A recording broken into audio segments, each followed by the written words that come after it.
Ibu izin untuk saya mulai. Bismillahirrahmanirrahim. Assalamualaikum warahmatullahi wabarakatuh. Selamat pagi, salam sejahtera bagi kita semua.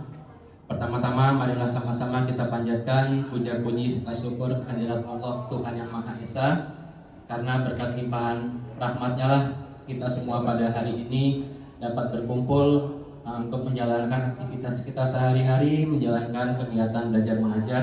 Mudah-mudahan seluruh rangkaian kegiatan kita pada hari ini senantiasa mendapat ridho dari Allah Subhanahu wa taala. Amin ya rabbal alamin. Salawat teriring salam marilah sama-sama kita panjatkan pada baginda Nabi besar Muhammad sallallahu alaihi wasallam beserta para keluarganya, para pengikutnya dan kita sekalian selaku umatnya kelak mendapatkan syafaat yaumil qiyamah. Amin ya rabbal alamin. Yang saya hormati Ibu Kepala SDN Serengseng Sawah 12 Ibu Nur Andiah MPD, yang terhormat Wakil Kepala Sekolah Bidang Kesiswaan Ibu Titi Rahmayanti, serta yang terhormat Bapak Ibu Dewan Guru, karyawan, tenaga kependidikan dari SDN Serengseng Sawah 12 yang hadir dalam kegiatan pada pagi hari ini. Bapak Ibu, izinkan saya terlebih dahulu menyampaikan ataupun mengutarakan maksud serta tujuan saya mengundang Bapak Ibu semuanya pada pagi hari ini adalah dalam rangka untuk menghadiri kegiatan diseminasi budaya positif dalam rangka memenuhi tugas serta tanggung jawab saya sebagai calon guru penggerak angkatan ke-10, yang mana pendidikan tersebut sedang saya ikuti, dan pada kesempatan kali ini saya sudah sampai menempuh di modul 1.4. Sebelumnya saya kembali memohon dukungan kepada Bapak Ibu semuanya untuk saya pribadi agar mudah-mudahan apa yang saya kerjakan, apa yang saya niatkan, yang saya tempuh dalam pendidikan guru penggerak ini mudah-mudahan diberi kelancaran, dan mudah-mudahan nanti dampaknya untuk dampak lebih jauhnya, lebih lamanya, mudah-mudahan memberikan efek, memberikan dampak kemajuan bagi sekolah kita ini.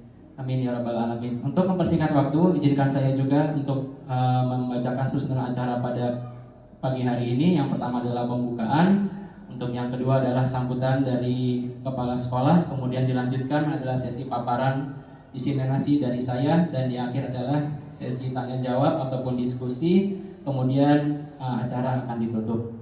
Untuk acara supaya lebih berkah pada pagi hari ini, marilah sama-sama kita awali dengan lafal basmalah. Bismillahirrahmanirrahim. Baiklah Bapak Ibu, kita terlebih dahulu dengarkan sambutan ataupun arahan dari Ibu Kepala Sekolah kepada Ibu Nur Andiah. Saya persilakan.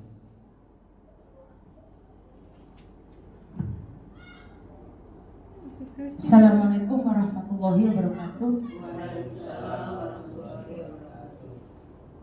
Bapak Ibu Guru yang saya hormati, serta Pak Rizky yang saya banggakan, alhamdulillah Rabbil alamin, kita panjatkan syukur kehadirat Allah Subhanahu wa taala. Di siang hari ini kita bersama-sama untuk mensupport, untuk mendengarkan apa yang akan disampaikan oleh Pak Rizky nanti berkaitan dengan tugas CGP angkatan 10 angkatan 10. Semoga dengan kegiatan CGP ini, yang mana Bapak Ibu semua sudah tahu slogan daripada CGP adalah yang pertama apa dulu? Tergerak. Setelah kita tergerak kemudian bergerak, yang terakhir adalah menggerakkan. Nah, tadi disampaikan oleh Pak Rizky bahwa akan menyampaikan paparan mengenai diseminasi budaya positif. Ibu mengharapkan ketika paparan ini disampaikan, kemudian selesai tugas secara administrasi dan dokumentasi daripada calon guru penggerak, harapan ibu adalah tetap setelah selesai mengikuti kegiatan calon guru penggerak ini, yang mana akan dilaksanakan selama 6 bulan atau 7 bulan, kurang lebih 7 bulan, tetap, apalagi ini aksi nyata budaya positif, judulnya aja keren, itu ibu harapkan tetap diimplementasikan dan anak-anak bisa mengikuti kegiatan budaya positif ini sehingga menjadi karakter anak didik kita. Jangan gugur setelah mendapat sertifikat guru penggerak selesai sudah gitu. Bukan itu yang diharapkan oleh Kemendikbudristek seperti apa, supaya nanti ada berkelanjutan gitu ya. Nah, kemudian yang kedua, Bapak Ibu guru, saya mohon dengan sangat ikuti kegiatan ini sebagai support gitu, sebagai kolaborasi di dalam tugas-tugas Bapak Ibu sekalian. Nanti gantian, sekarang Pak Rizky gitu kan, nanti di angkatan 11 siapa tahu ada teman Bapak Ibu yang bisa mengikuti kegiatan calon guru penggerak ini gitu ya. Itu saja barangkali yang Ibu sampaikan pada pertemuan hari ini. Semoga sampai selesai berjalan lancar dan tugas ini di ACC atau diterima oleh tim CGP. Itu aja ya. Itu saja barangkali yang disampaikan. Wabillahi taufiq wal hidayah. Wassalamualaikum warahmatullahi wabarakatuh. Waalaikumsalam warahmatullahi wabarakatuh. Terima kasih kepada Ibu Kepala Sekolah yang tengah memberikan arahan dan juga saran ataupun masukan demi kelancaran kegiatan saya sampai beberapa bulan ke depan. Termasuk juga dari Bapak Ibu guru semuanya, saya ucapkan terima kasih yang sangat sebesar-besarnya atas kebaikan, atas keluangan waktu Bapak Ibu semuanya. Bapak Ibu, sebelum kita mulai, seperti biasa, ini paparan kedua saya di depan Bapak Ibu guru semuanya. Alhamdulillah, rasanya campur aduk, ada rasa deg-degan juga, takut salah menyampaikan. Namun di satu sisi saya sangat senang gitu, saya bisa membagikan apa yang saya dapatkan di pendidikan guru penggerak, yang mudah-mudahan nanti sedikit atau banyaknya yang baik bisa diambil, bisa diterapkan, namun yang tidak baik ya monggo silahkan boleh ditinggalkan seperti itu. Untuk memulai supaya lebih atraktif saja Bapak Ibu, kembali saya ada ice breaking sebelum dimulai. Nanti ice breaking ini ringan saja sih, insya Allah Bapak Ibu semuanya saya yakin bisa gitu ya. Ini adalah singkatan-singkatan. Nah, nanti ketika saya paparkan singkatannya, Bapak Ibu boleh menyebutkan ya, jadi apa kepanjangannya gitu ya, tebak-tebakan nama singkatan ya. Bapak Ibu nanti boleh sebutkan, boleh lafalkan juga singkatan ini apa sih singkatannya gitu. Saya lanjut ke slide berikutnya.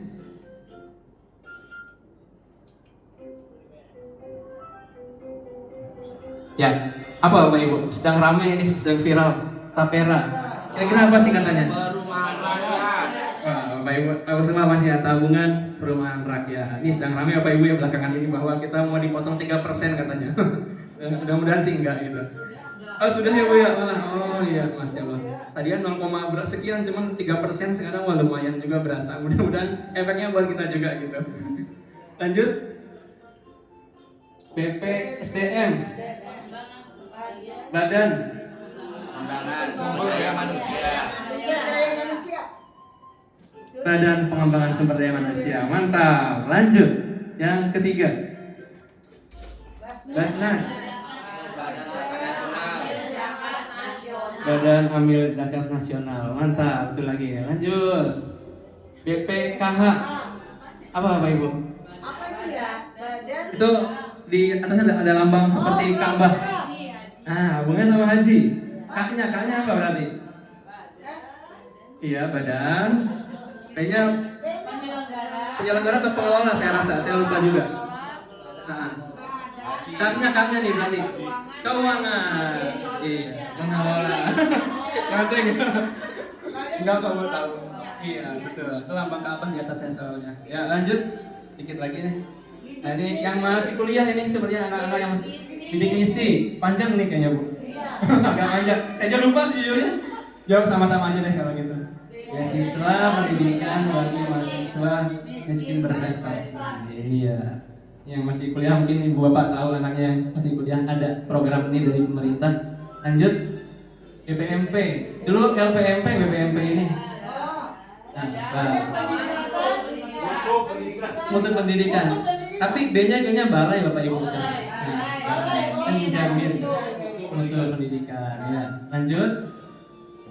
Nah, ini punya unik pendidik tenaga pendidikan. Mantap. Ya, betul. Nah, ini keuangan. Arkas. Bu Aminah tahu Bu Aminah kayaknya sebagai bendahara. Ini aplikasi dan support. Nah, keuangan ya Bang Ida ya hubungannya. Ya RKAS lah betul Pak. Baru tahu ya SIM PKB. Sistem. Iya betul. M-nya Pak. Manajemen. Pendidik. K-nya tuh keprofesian. Berkelanjutan. Iya. Informasi manajemen, pengembangan profesional. Iya. Akrab di telinga kita, cuman kadang-kadang kita lupa gitu. Sama saya juga sih. Lanjut. Nah, ini anak-anak kelas 5 SSL nasional berbasis komputer. Mantap. Iya, betul.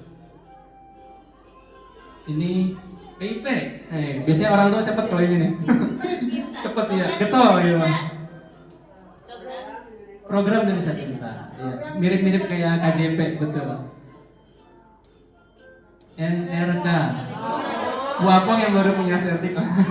Hafal banget ini. Ya, nomor registrasi kepegawaian. Iya. KTSP. Iya, ini nama kurikulum. Wah, zaman saya tuh Pak. Iya. KTSP. Kata siapa? Iya, kurikulum tingkat satuan pendidikan. Masih ada lagi P4TK. Nggak panjang nih Bu. Suka kita pelatihan di sini biasanya P4TK itu pusat pengembangan dan pemberdayaan pendidik dan tenaga pendidikan. Iya. Si Jule, ya yang saya sering pelatihan tuh Bu Ibu. Sistem Jakarta. Nih ya cepet ya. Sistem Jakarta.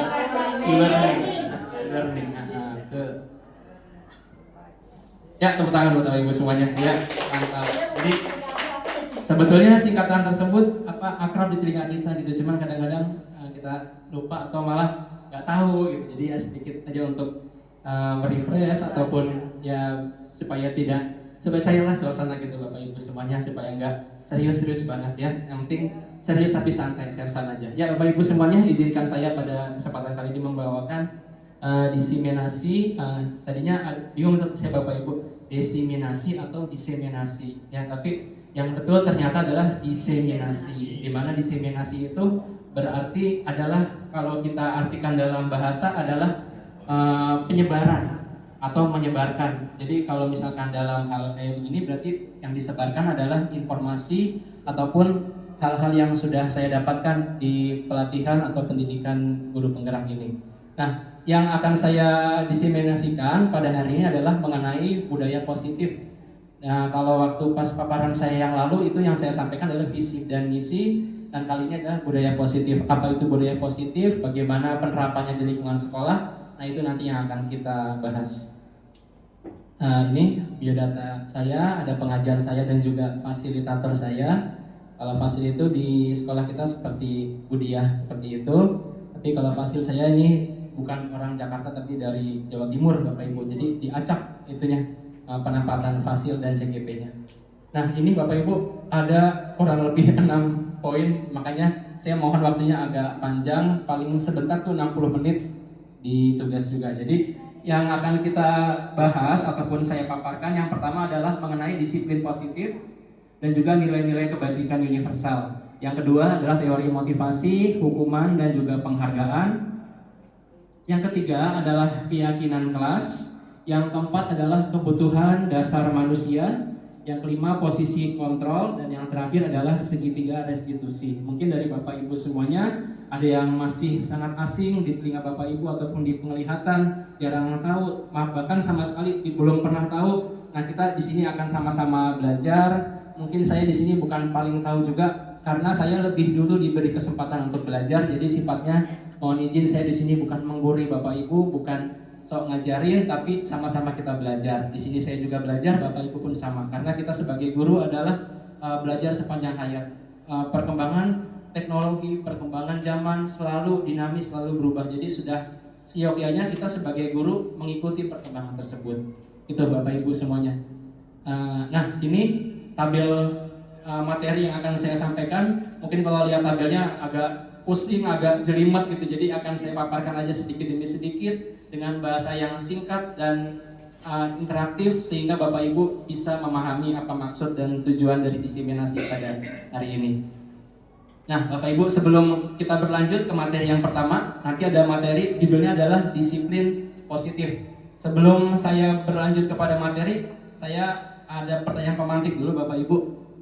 Boleh nanti Bapak Ibu jawab. Yang pertama adalah ketika mendengar kata disiplin, kira-kira yang ada dalam pikiran Bapak Ibu itu apa ya disiplin itu? Menertibkan, Ibu Lasmina. Ya, ada lagi Bapak Ibu, disiplin ketika mendengar disiplin? Aturan Pak, iya Masya Allah, mantap. Aturan, disiplin, aturan. Berikut tata tertib, ya Bu. Oke, disiplin, aturan, tata tertib sangat erat kaitannya dengan disiplin, gitu Bapak Ibu. Berikutnya pertanyaan yang kedua, kebanyakan orang akan menghubungkan kata disiplin dengan hukuman, tata tertib, peraturan, patuh. Apakah Bapak Ibu setuju dengan pertanyaan ini? Kalau setuju, kenapa? Kalau tidak setuju, kenapa? Gitu Bapak Ibu. Kira-kira gimana Bapak Ibu untuk pertanyaan yang kedua ini? Setuju atau tidak? Setuju ya Bu ya? Kalau kurang setuju Bu, gimana nggak setujunya kenapa Bu? Boleh Bu diutarakan. Saya kurang setuju itu ada hukuman. Ada hukuman di situ. Di situ aja. Oke, baik. Betul Bu? Iya. Setuju Bu, boleh juga. Karena di sini Bapak Ibu tidak ada yang salah, tidak ada yang nggak usah takut salah. Jadi ini adalah cuma pertanyaan pemantik. Jadi masing-masing tentu punya pendapatnya, punya pemikiran tersendiri. Jadi kalau Bu Lasmi tidak setuju tadi ya Bu ya, karena ada hukuman. Mungkin ada yang lain Bapak Ibu?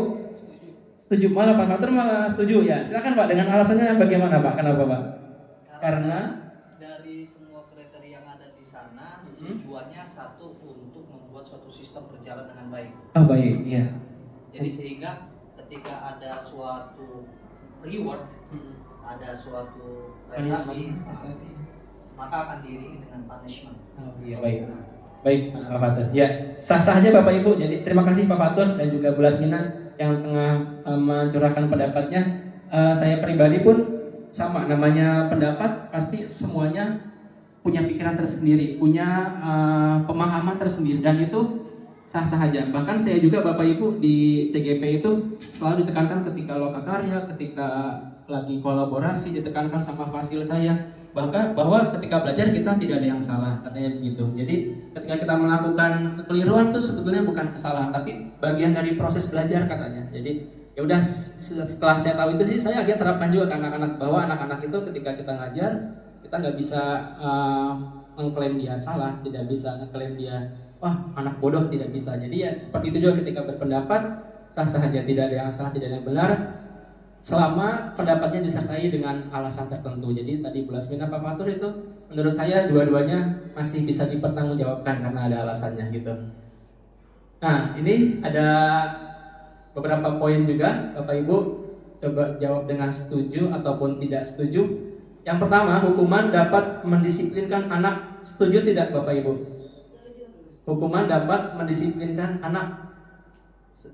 Setuju Bapak Ibu? Setuju ya. Yang kedua, pemberian hukuman dengan hal positif serta membaca atau membersihkan halaman sekolah dapat meningkatkan kedisiplinan anak. Setuju atau tidak setuju? Setuju. Tidak setuju juga. Oh, kurang setuju ya. Oke, nggak apa-apa Bu. Oke. Yang ketiga ada memberi penghargaan dapat meningkatkan motivasi belajar anak. Setuju ya Bapak Ibu ya. Oke. Kalau kita berkaitan sama disiplin Bapak Ibu, pasti sangat erat kaitannya sama hukuman. Nah, tapi yang saya dapatkan, saya juga tadinya saya berpikir seperti itu, bahwa ketika kita menerapkan disiplin disertai sama hukuman sebagai konsekuensinya, sebagai balasan ibarat dari perbuatan yang dilakukan. Cuman ketika saya mengikuti pendidikan guru penggerak ini, fasil ataupun pengajar praktik saya selalu tekankan bahwa sebaiknya katanya hukuman itu ditiadakan. Sebenarnya nggak ditiadakan juga, boleh ada, tapi ibaratnya hukuman ini dibilang itu adalah opsi paling terakhir, paling bawah. Ibaratnya Bu udah nggak ada pilihan lagi nih, ya udah hukum gitu. Tapi selama itu boleh nggak dimunculkan, nggak diadakan itu boleh. Malah kalau bisa nggak ada hukuman. Ibaratnya hukuman ini ketika anak-anak itu udah paling puncaknya banget permasalahannya, kenakalannya udah paling puncak banget, nggak ada jalan lain, ya udah hukum. Tapi selama itu masih bisa kita perbaiki, masih bisa kita berikan pembinaan, itu siokianya harusnya baiknya kita tidak mengambil opsi menghukum. Jadi di situ saya juga baru belajar bahwa hukuman adalah opsi terakhir dibilangnya. Jadi betul disiplin bagiannya adalah hukuman, tapi kalau bisa hukuman ini jangan langsung diterapkan di depan. Ketika anak-anak baru bikin kesalahan, hukum. Bikin suatu keliruan, hukum. Bikin pelanggaran, langsung hukum. Jadi tidak seperti itu. Yang saya dapatkan seperti itu Bapak Ibu. Jadi hukuman ada di opsi paling belakang, di paling terakhir gitu. Oke, ini adalah teorinya soal disiplin, bahwa berasal dari kata bahasa Latin yang artinya adalah belajar, ya. Sampai untuk disiplin adalah menghubungkan kata disiplin dengan ketidaknyamanan, bukan apa yang kita hargai atau pencapaian suatu tujuan yang mulia. Nah, berkaitan Bapak Ibu dengan disiplin tadi, nah di sini ada sebuah teori yang berbunyi adalah teori motivasi perilaku manusia. Ketika kita menerapkan kebiasaan ataupun budaya disiplin, tentunya kita harus tahu terlebih dahulu si karakter si anak didik kita di sekolah, di kelas itu bagaimana dulu. Nah, berkaitan dengan karakter anak yang dipunyai, nah ini ada teori motivasi perilaku manusia yang nanti bisa kita lihat dari masing-masing individu anak gitu. Anak di kelas, misalkan kayak saya ngajar bidang studi di kelas 1A, karakternya seperti ini, di kelas 1B tidak menutup kemungkinan untuk berbeda karakternya. Begitupun di 1C, di kelas 4A mungkin karakternya pendiam, tapi di kelas 4B karakternya lebih berisik, lebih sulit diatur. Itu pasti akan berhubungan dengan teori motivasi perilaku ini. Nah, untuk teori motivasi perilaku manusia ini, dalam paparan ini di teori dibagi menjadi 3. Yang pertama adalah motivasi perilaku manusia, yaitu yang untuk menghindari ketidaknyamanan atau hukuman. Ini merupakan strata yang paling bawah dari motivasi perilaku. Kenapa yang paling bawah? Karena ketika kita menerapkan disiplin, tapi ini dijalankan sama dia itu untuk menghindari ketidaknyamanan atau hukuman saja. Contohnya begini Bapak Ibu, ketika kita menerapkan masuk kelas setengah 7, 6.30, si anak itu masuk cepat-cepat sebelum setengah 7, tapi motivasi dia tuh pengen, aku menghindarin dihukum sama Bapak Ibu, aku menghindari supaya nggak dikasih punishment gitu sama Bapak Ibu guru. Jadi dia motivasinya untuk masuk tepat waktu ataupun sebelum pukul 6.30 tuh karena takut dihukum, takut diberikan hukuman sama Bapak Ibu guru, takut dicemooh sama teman-teman. Jadi masih sebatas itu, dan ini strata yang paling bawah dari teori motivasi itu. Nah, berlanjut ke yang keduanya adalah untuk mendapatkan imbalan dari orang lain ataupun institusi. Nah, kalau yang ini contohnya misalkan kita kayak punya anak, terus anak tersebut melakukan sebuah kebaikan misalkan. Nah, setelah dia melakukan kebaikan, bla bla bla bla kebaikan, dia minta imbalannya ke kita.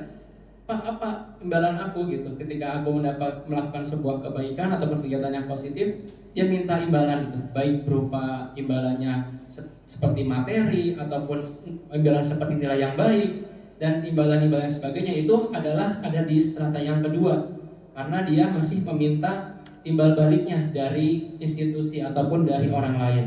Dan untuk motivasi yang ketiga adalah untuk menghargai diri sendiri. Nah, inilah yang saya pikir yang paling tinggi, iya betul Bu, yang paling baik dimiliki oleh anak-anak. Karena kalau untuk menghargai diri sendiri itu dia sudah tidak mikirin lagi, aku takut diomelin, enggak. Terus juga enggak mikirin lagi kalau aku ngelakuin ini apa ya yang aku dapat. Dia nggak berpikir seperti itu, tapi dia akan berpikir ketika dia melaksanakan ataupun melakukan kegiatan yang positif atau yang baik, dia berpikir bahwa kebaikan akan kembali kepada dirinya sendiri. Contoh kalau misalkan kita sebagai orang dewasa aja, kalau sebagai guru mau rapat gitu, kita datang rapat tepat waktu sebelum jam 10, itu karena kita butuh, karena kita menghargai diri kita sendiri gitu. Jadi Motivasinya nggak karena takut dimarahin kepala sekolah atau karena kepala sekolah nggak ngasih pujian atau apa, enggak, tapi berangkat dari motivasi diri sendiri gitu Bapak Ibu sekalian. Nah, berikutnya adalah tentang penghargaan. Apa penghargaan itu? Nah, di sini adalah Ki Hajar Dewantara yang memberikan teorinya, bahwa beliau pernah berkata ada jargon yang sangat baik menurut saya. Kemarin juga sudah saya paparkan di pendampingan visi misi yang pendampingan kedua. Di sini dikatakan bahwa ada kata menghamba pada murid. Kemarin mungkin Bapak Ibu yang datang di paparannya saya yang pertama mungkin sudah mendengar ini. Namun beliau juga memberikan ataupun mengatakan sebuah teori lagi yang berbunyi adalah pemberian penghargaan sejatinya adalah hukuman. Loh, saya juga waktu pas belajar modul ini agak bingung Bapak Ibu, lah kok kita ngasih penghargaan tapi kok dianggap sebagai hukuman? Kenapa gitu? Nah, di sini saya juga baru bisa memahami ternyata ada sebabnya kenapa ketika kita memberikan penghargaan tapi malah menjadi sebuah hukuman. Nah, di sini. Nah, ada yang disebut dengan pengaruh hukuman jangka pendek, jangka panjang, penghargaan yang menghukum, penghargaan yang mengurangi ketepatan, penghargaan tidak efektif, penghargaan merusak hubungan, penghargaan menurunkan kualitas, penghargaan mematikan kreativitas, penghargaan mengurangi motivasi intrinsik. Nah, di sini juga adalah disampaikan teorinya oleh seorang peneliti pendidikan Alfikon yang berbunyi bahwa penghargaan berlaku sama dengan hukuman dalam arti meminta atau membujuk seseorang melakukan sesuatu untuk memenuhi tujuan tertentu dari orang yang meminta, dorongannya eksternal, dan akan ada faktor ketergantungan. Beberapa dampak dari pemberian penghargaan. Jadi ketika kita menghargai seseorang, bisa jadi penghargaan itu disikapi olehnya ataupun orang di sekitarnya sebagai bentuk hukuman. Contohnya begini Bapak Ibu, ketika kita masuk kepada yang kedua, pengaruh jangka pendek, jangka panjang, dan juga penghargaan menghukum. Misalkan kayak saya pribadi misalkan, saya mengajar di kelas 4, di 4B. Ada seorang anak misalkan yang mendapat ataupun berhasil menjawab pertanyaan dari saya. Anak tersebut saya suruh maju ke depan, terus saya berikan pujian. Temannya tepuk tangan, ngasih apresiasi, ngasih standing applause gitu ya. Tapi di satu sisi temannya sebetulnya itu merasa, kenapa dia yang maju gitu. Terus beberapa hari kemudian saya memuji dia lagi, saya suruh maju ke depan lagi. Nah, terus si temannya semakin merasa, kenapa ya dia lagi yang maju, dia lagi. Kok nggak saya gitu. Jadi disitulah penghargaan yang dibilang menghukum. Jadi di satu sisi kita menghargai salah satu individu, tapi di individu yang banyak dia merasa bahwa aku dikucilkan ya, aku merasa tidak dihargai karena cuma dia yang dapat gitu. Itu yang dimaksud dengan penghargaan namun menghukum ya. Kemudian ada lagi penghargaan yang merusak hubungan, sama itu pun hampir seperti itu. Dan yang berikutnya ini menurunkan kualitas. Jadi setelah kita memberikan penghargaan seperti itu, malah bukannya bikin dia semakin termotivasi, malah bikin dia merasa udah cukup puas gitu, merasa udahlah aku udah dipuji kok, udah merasa cukup, udahlah nggak usah ditingkatkan lagi, ngapain, udah cukup segini aja. Jadi itu yang malah disalahartikan sama sebagian individu bahwa penghargaan sifatnya seperti menghukum dia. Padahal maksud kita baik gitu Bapak Ibu, mau menghargai, mau ngasih reward, apresiasi kepada dia, namun disalahi sama pribadi dia gitu. Nah, terus gimana kita sebagai guru menyikapi masalah ini? Ada jalan keluarnya Bapak Ibu ternyata. Nah, jadi dalam teori ini yang saya baca waktu itu disebutkan di situ bahwa ketika kita memberikan penghargaan seperti itu, sebaiknya ternyata begini, kita memberikan penghargaannya secara khusus aja, secara pribadi. Misalkan kita memuji anak si A karena berhasil dapat nilai yang baik, kita tidak perlu memuji di depan teman banyak gitu. Kita panggil aja, misalkan kayak ke ruang yang sifatnya agak pribadi gitu ya. Cuma ada berdua, 4 mata aja. Kita kasih rewardnya di situ tanpa memberitahu kepada teman-teman banyak gitu. Terus kemudian bisa juga kalau misalkan kita mau ngasih penghargaan seperti itu, sifatnya bergantian Bapak Ibu.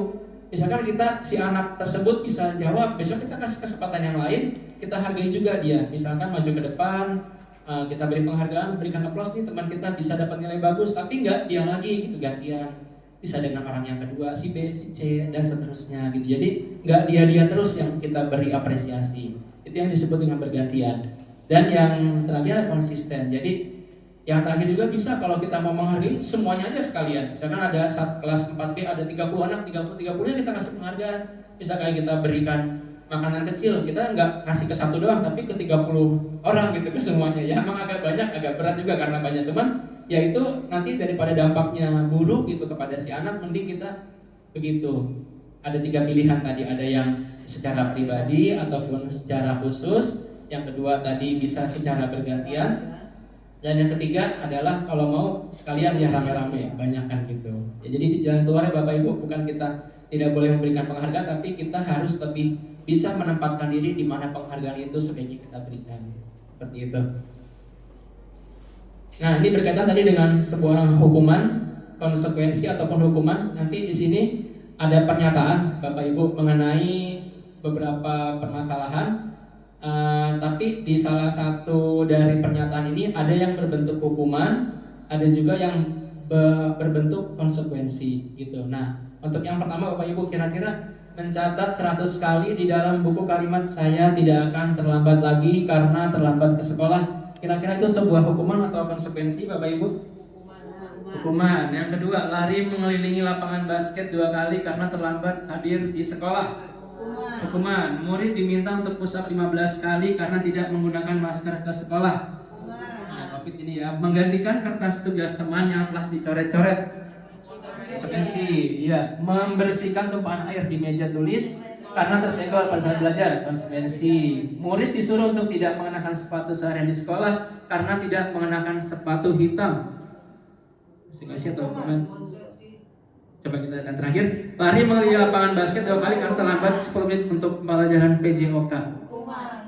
Hukuman juga harusnya. Apa konsekuensi yang terakhir ini ya? Karena kan itu fisik ya. Cuman kan biasanya gini Bu, kalau PJOK itu kan kalau misalkan kita ada pemanasan gitu, nah, dia udah mulai baru datang. Jadi kalau saya kadang-kadang ngitungnya itu ketika dia lari itu sebagai bentuk ganti pemanasan gitu. Bisa juga berarti ya.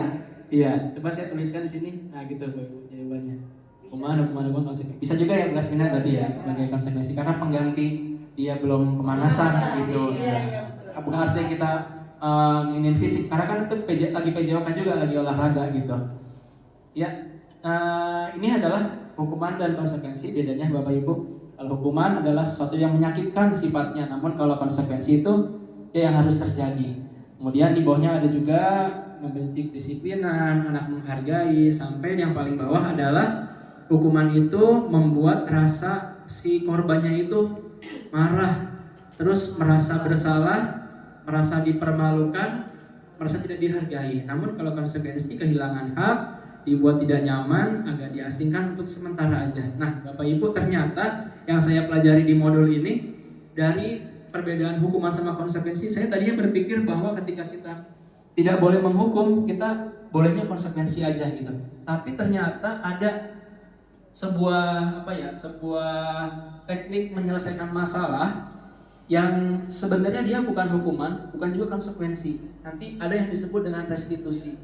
Nah, apa itu restitusi? Nanti saya akan paparkan, akan jabarkan di sini setelah ini. Nah, sebelum kita pada restitusi, kita berlanjut dulu kepada keyakinan kelas. Nah, di sini mungkin kalau misalkan zaman saya dulu sekolah atau Bapak Ibu sekolah, adanya peraturan sekolah atau peraturan kelas gitu, atau kesepakatan kelas, kesepakatan sekolah. Itu pergantian ini saja sebenarnya Bapak Ibu, pergantian istilah. Namun di sini kenapa dipakainya keyakinan? Karena menurut yang saya dapatkan ada penelitiannya juga bahwa dengan kata-kata keyakinan itu akan lebih lebih terasa di hatinya anak-anak, di benaknya anak-anak, jadi lebih membekas aja karena keyakinan itu. Jadi di sini makanya ditetapkan bahwa sebaiknya adalah bukan peraturan kelas, bukan kesepakatan kelas juga, namun yang baik adalah keyakinan kelas. Ya, kenapa nanti keyakinan kita akan bedah sama-sama di sini. Nah, yang pertama tadi adalah mengapa yang keyakinan kelas bukan peraturan saja, karena suatu keyakinan akan lebih memotivasi seseorang dari dalam, atau memotivasi secara intrinsik dari dalam seseorang akan lebih tergerak dan bersemangat untuk menjalankan keyakinannya daripada hanya sekadar mengikuti serangkaian peraturan. Jadi kalau yang saya tangkap di sini adalah karena kenapa bunyinya keyakinan, karena keyakinan ini nanti kalimatnya dibuat secara bersama-sama.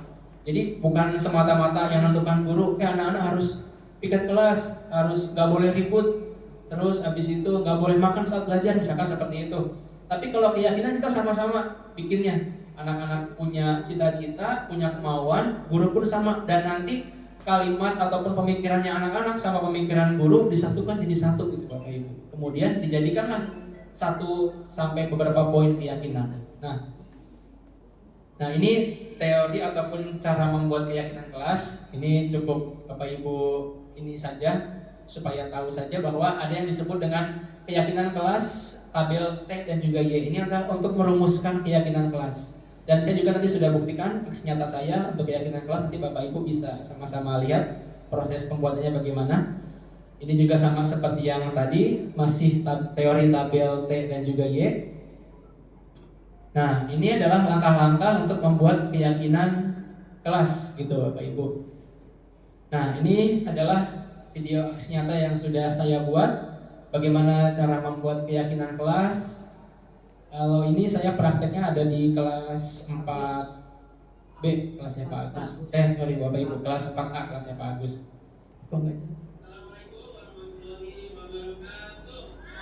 Ini pada saat saya membuat keyakinan kelas di kelas 4A.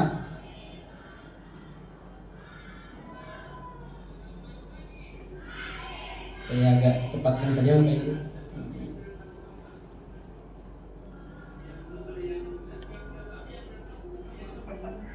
Izin saya besarkan suaranya Bapak Ibu, agak kecil soalnya.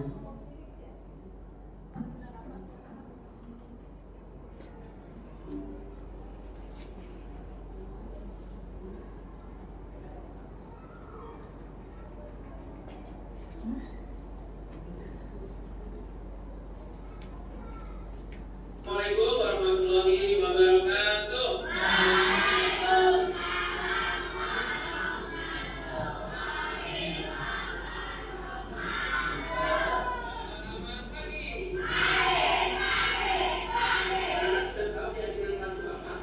Pertama saya menanyakan dulu kepada anak-anak, kira-kira anak-anak tahu nggak keyakinan kelas gitu. Jadi tentang teorinya saya jabarkan juga. Terus kenapa sih mesti keyakinan kelas, bukan peraturan aja, bukan kesepakatan, bukan peraturan gitu.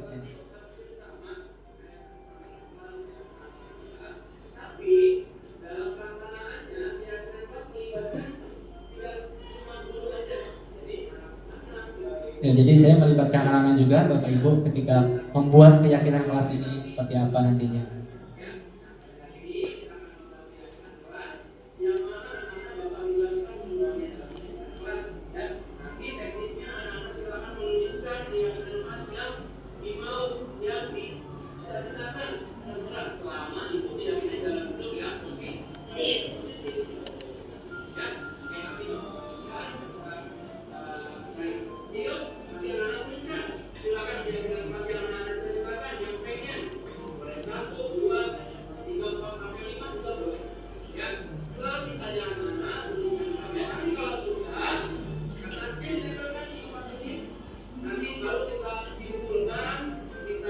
Jadi bagi saya di sini kemarin itu anak-anak saya berikan kertas sticky note.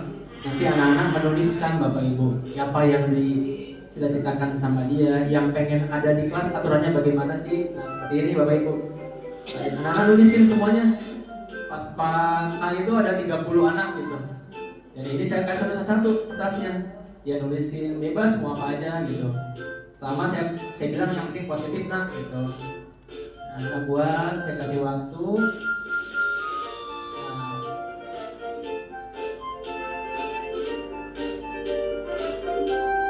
Nah, ketika sudah dia ada nempelin gitu Bapak Ibu di tulis.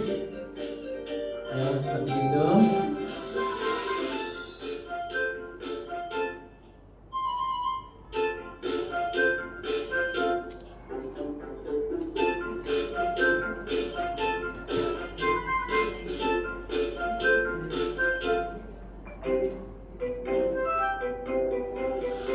Nah, jadilah seperti ini berantakan.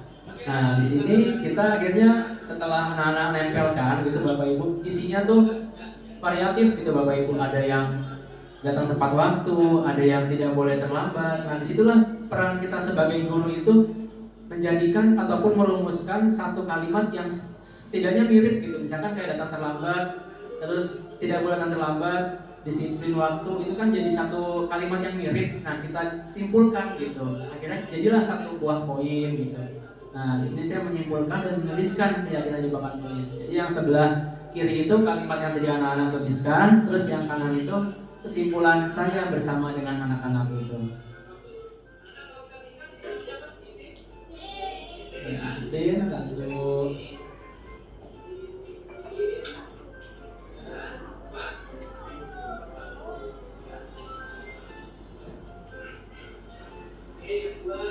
Kemudian saya bacakan lagi anak-anak tuh apa nulisnya. Terus sekiranya saya mendapatkan sebuah kata-kata ataupun kalimat yang hampir mirip yang bisa saya kelompokkan, saya jadikan satu untuk menjadi sebuah poin gitu. Yang isinya adalah keyakinan kelas. Sampai nanti ada beberapa poin ke bawah Bapak Ibu.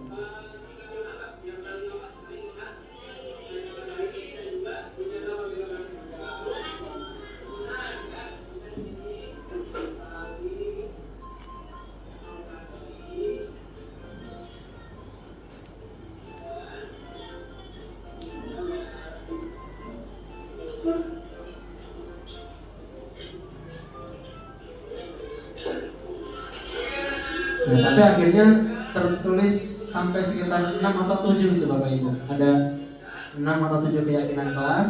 Setelah saya lihat kalimatnya, terus saya simpulkan dan akhirnya disepakati bersama-sama. Setelah jadi beberapa poin, saya bacakan kembali kalimatnya. Tadi kalimat-kalimat yang bunyinya masih negatif seperti tidak boleh terlambat, tidak boleh berisik, itu saya dan anak-anak ubah menjadi kalimat yang lebih positif. Misalkan tidak dengan tidak menggunakan kata tidak ataupun jangan. Jadi lebih positif aja kalimatnya gitu. Kemudian disepakati, anak-anak setuju atau tidak? Kalau tidak nanti diubah lagi gitu Bapak Ibu. Kalau sudah setuju berarti itu akan masuk ke keyakinan kelas nantinya.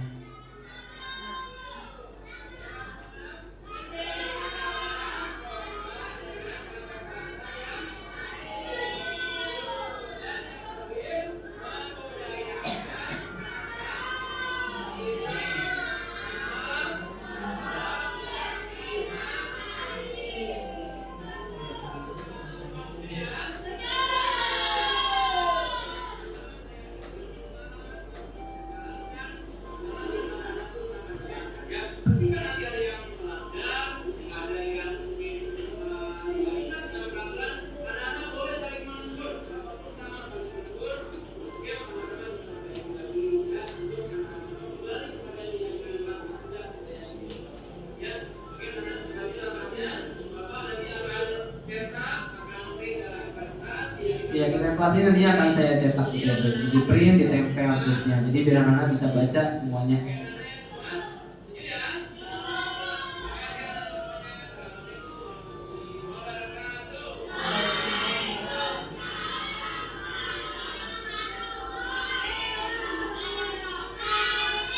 Nah, ini yang kita Ibu. 7 poin ternyata.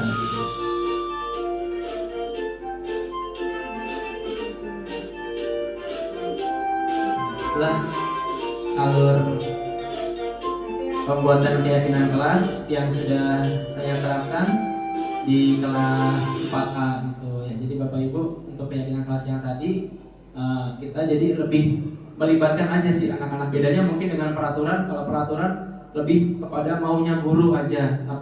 Tapi kalau keyakinan kelas kita juga mendengar apa aspirasi dari anak-anak. Apa sih yang anak-anak mau di kelas ini. Jadi kita lebih memberikan banyak kesempatan aja sih kepada anak-anak. Namun tetap aja kita sebagai guru, karena kita sebagai manajer di kelas, kita kontrol anak-anak untuk pembuatan kalimatnya supaya nanti jadinya lebih baik dan anak-anak sama-sama bisa saling meyakini dan menjalankan keyakinan kelas ini nantinya gitu. Nah, sekarang kita berlanjut kepada yang berikutnya. Di sini adalah kebutuhan dasar manusia. Bapak Ibu, saya akan bacakan sebuah kasus yang ini bisa dibilang ada pertanyaan pemantik. Nanti Bapak Ibu bisa utarakan apa pendapatnya dari kasus ini. Ada seorang bu guru, dia adalah wali kelas 4C di SD Negeri Senen Salah 12. Dia sedang bingung menghadapi pula salah satu murid di kelasnya bernama Dani. Kenapa? Karena si Dani ini dia mengeluhkan perilaku temannya yang sering mintain bekal, mintain makanan yang dimiliki sama teman lainnya secara paksa gitu. Nah, jika Bapak Ibu ada di posisi tersebut sebagai guru, kira-kira apa yang dilakukan dan kira-kira ini kenapa penyebabnya gitu Bapak Ibu. Kira-kira kalau misalkan dia perilaku seperti ini. Biasanya sih ini anak-anak kayak begini. Yang pertama sih Bapak Ibu, kalau misalkan saya amati ya, kadang-kadang anak-anak itu iseng atau pengenan aja gitu, apa ngambil temannya, ngambil yang dimiliki sama temannya, ngerebut. Atau emang saya pernah jumpa juga kadang-kadang emang dia itu ada yang pernah bilang kayak kelas 2, saya nggak jajan Pak. Kadang kasihan juga gitu saya, kadang jadi saya lapar, makanya saya minta.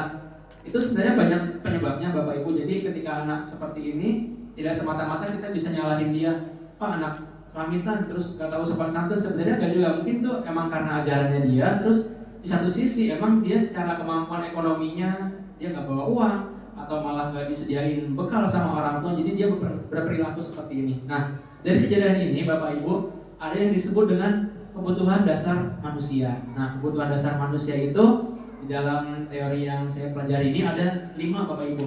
Yang pertama ada teori bertahan hidup atau survival. Nah, kejadian yang tadi yang anak merebut bekal, saya pikir Bapak Ibu juga sama ya, mungkin kita ada hubungan dengan ini. Karena dia ada namanya manusia itu kebutuhan bertahan hidup.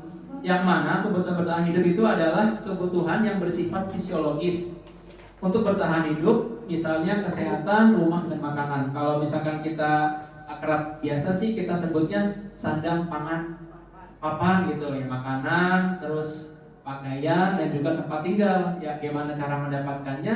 Ya itu yang akan nanti jadi perbedaan di antara setiap individu. Malah kalau yang tadi itu kan ngerebut cara mendapatkannya. Jadi beda-beda seperti itu. Kemudian yang kedua ada yang disebut dengan kebutuhan kasih sayang. Ya, Bapak Ibu, kasih sayang itu bukan anak-anak aja, malah kita sebagai guru Bapak Ibu ya, kita hidup dengan suami ataupun istri kita, dengan saudara kita sangat butuh kasih sayang gitu. Iya, kalau nggak ada kasih sayang tuh gimana ya Bu rasanya Bu ya, hidup hambar gitu rasanya. Iya, pasti kayak sayur tanpa garam gitu lah kalau bisa dibilang. Karena kalau kita hidup nggak ada kasih sayang, curhat. Iya Bu ya. Iya benar Bu ya. Jadi ya gimana gitu, kita sebagai orang dewasa aja pengen gitu disayang, pengen dikasihi. Gimana dengan anak kita gitu, anak-anak kita yang masih anak-anak sekolah, masih dalam proses perkembangan, pertumbuhan, apalagi mereka sangat perlu gitu, sangat butuh kasih sayang. Yang pertama tentu dari orang tuanya di rumah, yang kedua karena kita sebagai orang tuanya di sekolah ya kita lah harus mencurahkan kasih sayang kita kepada anak-anak gitu. Kemudian kebutuhan yang ketiga adalah penguasaan. Kalau dalam kehidupan sehari-hari di sekolah sih penguasaannya seperti anak itu kayak pengen tampil gitu Bapak Ibu. Ketika guru nanya, saya Bu pengen, guru misalkan nyuruh siapin, saya aja Bu nyiapin. Nah itu lebih kepada penguasaan. Jadi anak-anak itu serasa pengen tampil, pengen eksis gitu dirinya. Nah itu yang disebut dengan kebutuhan penguasaan. Yang berikutnya adalah kebebasan. Apalagi kita di anak-anak SD nih Bapak Ibu yang di mana dunia mereka tuh masih dunia main aja, dia pengen bebas gitu. Tapi tetap kita sebagai guru memiliki kontrol kepada itu semua. Dan yang terakhir adalah kesenangan. Nah tadi yang saya bilang bahwa apalagi anak-anak sekolah dasar, ya dia pengennya main, belajar pun dia pengennya pakai metode main. Jadi memang kita tidak bisa menyalahkan anak-anak, gak bisa, karena memang dunianya mereka, kodratnya mereka itu ya main. Jadi belajar pun dia pengennya sambil ataupun pakai metode main, karena emang mereka perlu ataupun ada kebutuhan kesenangannya. Termasuk kita juga orang dewasa ada, karena kita suntuk semingguan kerja, sebulan kerja, 1 semester kerja, pastilah pengen kita liburan gitu, healing gitu ya Bapak Ibu ya. Jadi emang kita ada kebutuhan itu, kesenangan namanya. Nah lanjut, nah ini materi yang berikutnya yang kelima adalah setelah tadi kita tahu teori perilaku manusia di sini ada yang disebut dengan posisi kontrol. Nah, ini adalah penelitian menurut Dian Gosen ya, bahwa apalagi kita sebagai guru, Bapak Ibu sebagai guru, ada 5 posisi kontrol yang setidaknya itu kita terapkan gitu, kita miliki sebagai seorang guru. Yang pertama adalah posisi kontrol sebagai seorang teman. Posisi kontrol sebagai seorang teman, saya bisa gambarkan gini Bapak Ibu. Misalkan saya ngajar di kelas 1, saya menerapkan teori teori posisi kontrol sebagai seorang teman. Saya sama si A anak kelas 1 misalkan, saya nganggap dia tuh kayak teman aja, sampai nanti nganggap akhirnya si anak itu menganggap saya sebagai temannya juga. Di satu sisi itu bagus Bapak Ibu, karena kita jadi lebih dekat sama anak. Tapi di lain sisi ternyata itu ada efek ataupun dampak buruknya. Kenapa? Karena ketika teman ini, misalkan si A udah nurut sama saya, ketika saya nggak ada sama guru B misalkan, dia nggak nurut karena bukan orang yang ini. Jadi itulah kelemahannya kalau kita memposisikan sebagai seorang teman. Jadi dampak buruknya anak itu nurutnya sama salah satu guru aja, nggak sama semuanya, karena yang posisikan sebagai teman adalah satu orang aja. Kemudian yang kedua adalah posisi kontrol sebagai seorang penghukum. Nah, ini yang sangat kita sebagai guru zaman sekarang hindari Bapak Ibu, yang mungkin kalau zaman dulu, zamannya saya sekolah, Bapak Ibu semuanya sekolah, ini masih sangat banyak guru yang memiliki posisi kontrol sebagai penghukum. Namun dampak dari hukuman itu sangat panjang, sangat sangat besar dampaknya. Seperti kalau misalkan kita dihukum, Bapak Ibu mungkin yang dulu sekolah dihukum sama gurunya kayak dipukul, dijewer, pakai penggaris yang dulu masih ada zaman saya sekolah, penggaris yang besar tuh mungkin sampai sekarang ingat Bapak Ibu, karena emang gitu, kalau hukuman pasti sangat membekas Bapak Ibu. Itulah yang disebut posisi kontrol sebagai penghukum. Dan zaman sekarang di era dewasa ini tuh kita sudah sangat menghindari guru sebagai seorang penghukum gitu. Kemudian teori posisi kontrol yang ketiga adalah guru yang pembuat rasa bersalah. Ini contohnya adalah seperti guru itu ketika dia buat sebuah kesalahan, si anak buat kesalahan, si guru itu kayak memelas Bapak Ibu. Anak jangan begini ngapa? Kamu kan tahu bapak itu rumahnya jauh. Jadi kita kayak memelas di depan anak, padahal tuh efeknya tidak baik buat si anak, nggak memberikan solusi apa-apa pada anak, gitu. Dan yang keempat adalah posisi pemantau, yang kelima manajer. Nanti kita akan bahas sama-sama. Nah, ini untuk yang pertama, penghukum tadi. Guru yang memiliki sifat ataupun kontrol sebagai penghukum, dia biasanya suaranya nadanya tinggi kalau ngomong. Terus dengan mata melotot, jari menunjuk-nunjuk, kayaknya kan ngatur juga. Kemudian yang terakhir adalah menghardik kalimatnya.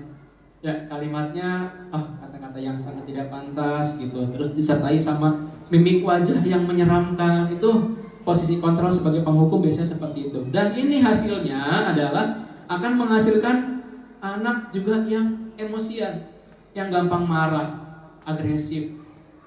Nah, mungkin di satu waktu anak itu nurut gitu, tapi di lain waktu dia bisa akan lupa sama yang sudah dinasihati dengan marah tadi, malah dia akan mengulanginya lagi. Yang berikutnya adalah posisi kontrol sebagai pembuat rasa bersalah yang tadi saya sampaikan. Di sini kalau pembuat rasa bersalah ngomongnya halus gitu, sopan, tapi di satu sisi dia menyerang psikisnya si anak. Kenapa? Karena dia menganggap bahwa dia tuh sebagai guru harus dikasihani gitu. Karena pembuat rasa bersalah, dia merasa nanti efeknya adalah si anak ini akan menjadi orang yang gagal, kemudian tertekan jiwanya, sampai dia bisa menyakiti dirinya sendiri. Itu Bapak Ibu untuk yang merasa bersalah.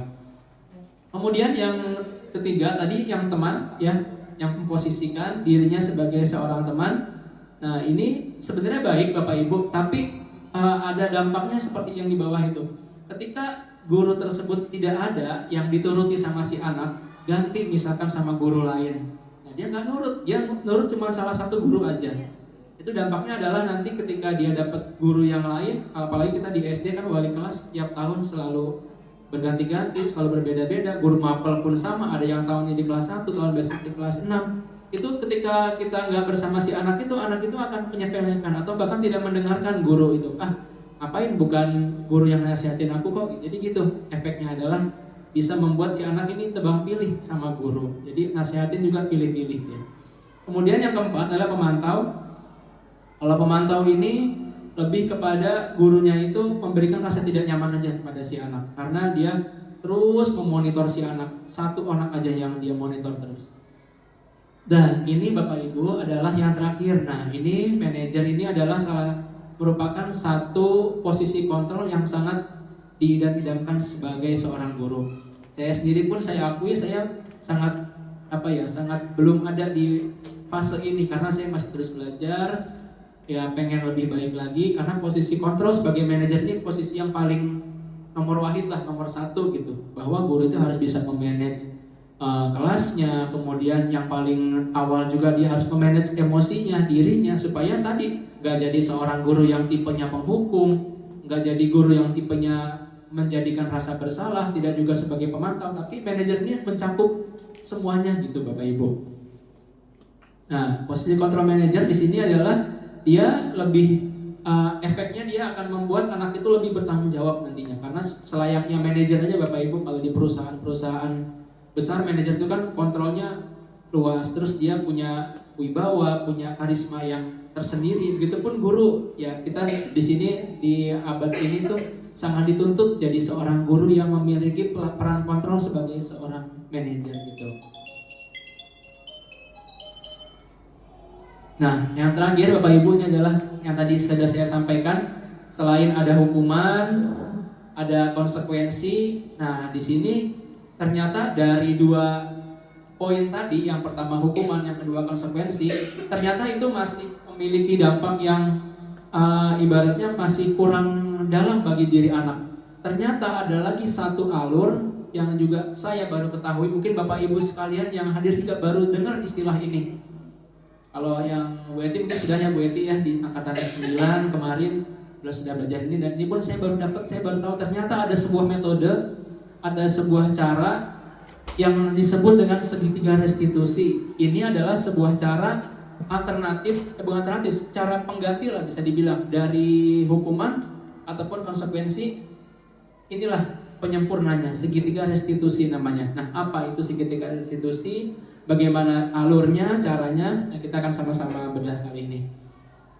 Nah, ini Bapak Ibu, segitiga restitusi adalah sebuah proses untuk menciptakan kondisi bagi murid untuk memperbaiki kesalahan mereka, sehingga mereka bisa kembali pada kelompok mereka dengan karakter yang lebih kuat.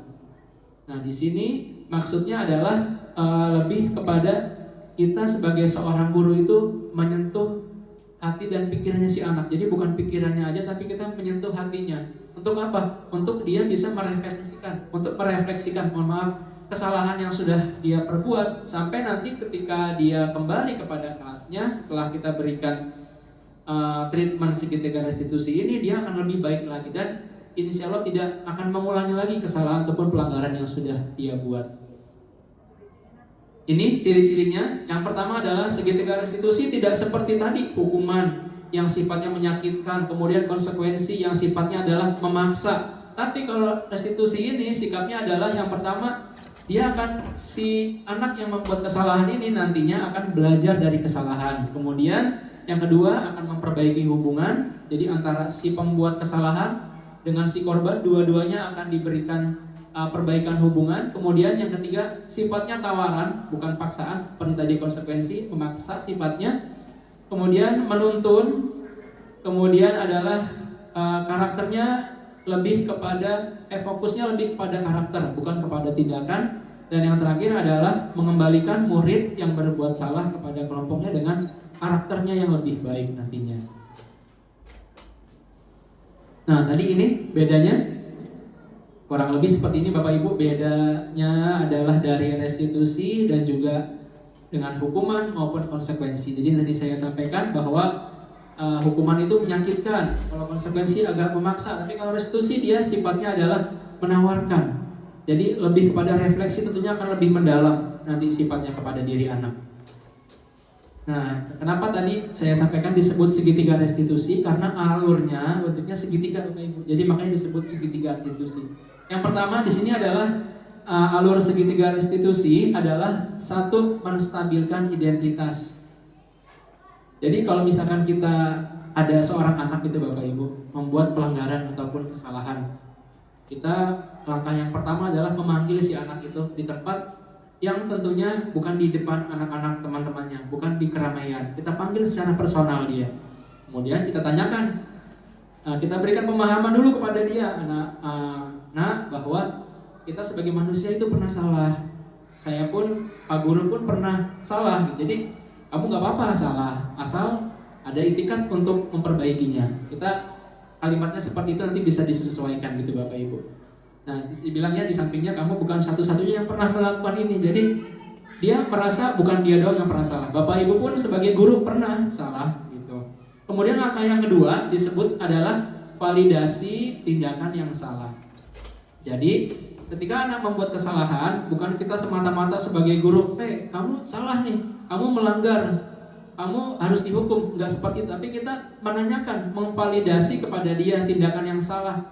Jadi dia berpikir tuh, dia merefleksi, kira-kira tadi apa kamu yang salah. Jadi dia kayak mikir sendiri, oh iya Pak, tadi aku salahnya ini. Jadi bukan kita yang nyebutin kesalahan dia, tapi lebih kepada si anak yang mengutarakan kesalahannya. Jadi sadar dia, merefleksi, oh iya aku gini salah Pak, tolong dong perbaikin aku, tolong dong nasihatin gitu. Nah, kemudian alur yang ketiga adalah menanyakan keyakinan. Nah, sebelum ada segitiga restitusi ini, kita di kelas biasanya Bapak Ibu guru kayak tadi ya sudah buat kesepakatan keyakinan kelas. Yang mana dulu ada peraturan, ada keyakinan kelas, tapi sekarang keyakinan tadi sudah kita buat keyakinan. Nah, ketika anak itu melanggar, boleh kita ingatkan dengan cara itu di poin yang ketiga, menanyakan keyakinan kelas ya. Keyakinan kelas tadi apa sih Nak yang sudah kita buat? Oh nggak boleh makan lagi belajar. Oh nggak boleh saling menghina ataupun saling berkata kasar kepada teman-teman. Kita ingatkan di alur keyakinan kelas ini gitu. Nah, ini adalah restitusi membantu murid menjadi lebih memiliki tujuan, disiplin positif dan memulihkan dirinya setelah berbuat salah. Kemudian ketika murid dan guru mengarahkan menebus kesalahannya, biasanya orang yang berbuat salah akan merasa sudah selesai.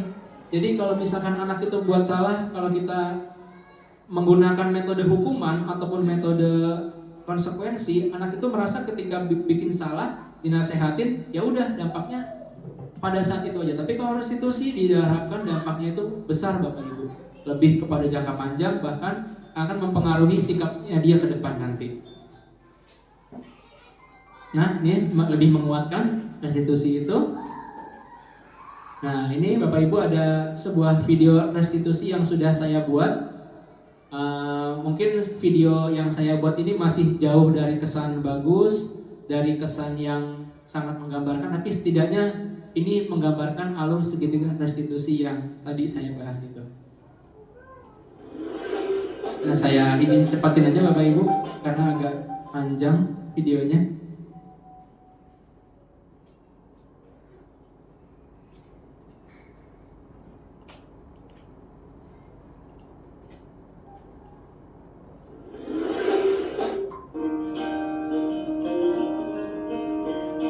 Kita saksikan sebentar Bapak Ibu untuk alur pembuatan segitiga restitusi supaya Bapak Ibu lebih seperti itu gitu. Jadi nggak ngawang-ngawang aja.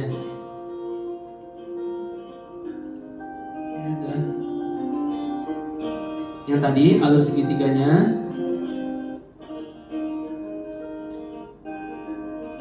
Ini adalah poin yang pertama, menstabilkan identitas. Yang tadi ada 3 itu. Kemudian poin yang kedua adalah validasi tindakan yang salah. Dan yang ketiga adalah menanyakan keyakinan.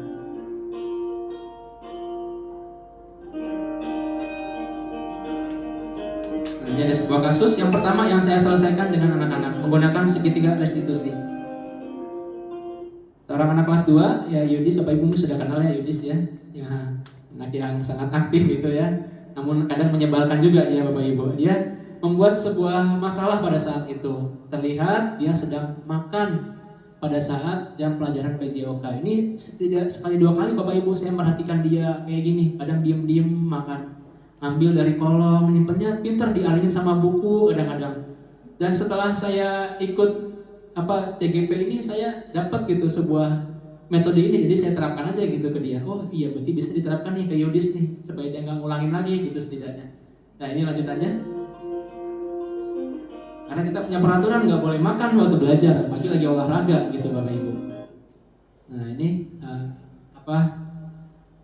reka adegannya seperti ini. Iya, dia lagi nulis sebetulnya Bapak Ibu. Biasa banget dia kayak gini. Pernah waktu itu Bapak Ibu dia bawanya nasi malah di kolong itu, nyuap gitu. Ini masih mending sih, cuman cemilan gitu doang gitu. Tapi biasanya dia pernah bawa nasi, Masya Allah. Saya tanya kenapa, ya dia ngulangin lagi. Cuman ketika ini, nah seperti itu. Ngumpul gitu, dialingin buku Bapak Ibu ya. Dialingin nah. Nah itu Bapak Ibu, kadang dia pernah bawa nasi waktu itu masa asal. Jadi nah ini langkah restitusi yang saya terapkan kepada dia.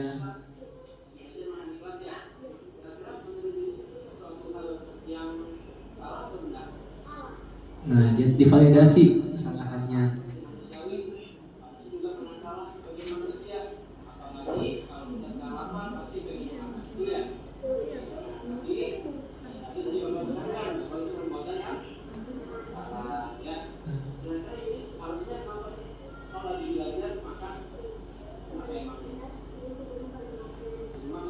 Dia bilang di rumah nggak makan, dia habis bangun pagi katanya tidur lagi Bapak Ibu. Jadi dia tidur bangunnya suka agak kesiangan.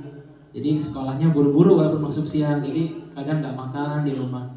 Ditanyain kenapa makan di kelas, belum makan Pak. Jadi lapar itu jadi ternyata tadi ya kebutuhan manusia yang tadi Bapak Ibu, kebutuhan fisiologis yang tadi bahwa ada sandang pangan papan tadi itu. Dia lapar ternyata. Cuma di sini saya bilangin bahwa bukan momennya nak lagi belajar itu makan, nanti ada waktunya, saya bilangin kayak gitu.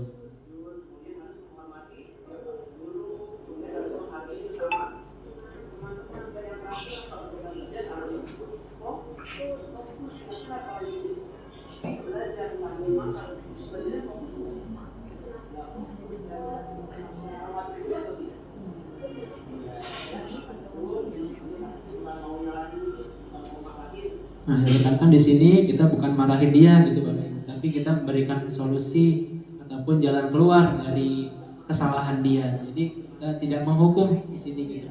Nah, tadi seperti saya katakan hukuman itu ada di paling akhir gitu Bapak Ibu. Jadi selama kita masih bisa membina, kita bina anak itu gitu.